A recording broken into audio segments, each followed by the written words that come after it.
Այժմ կկատարեմ բնագիտական 4-րդ փորձը, որի համար ինձ անհրաժեշտ է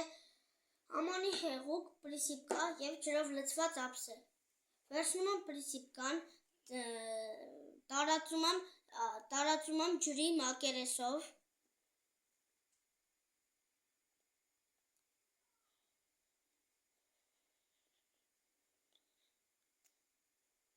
որից հետո վերցնում եմ ամանի հեղուկը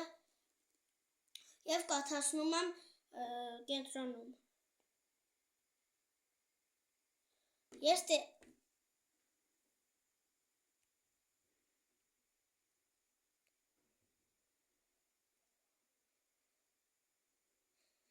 տեսա, թե ինչպես պրիսիպկայի հատիկները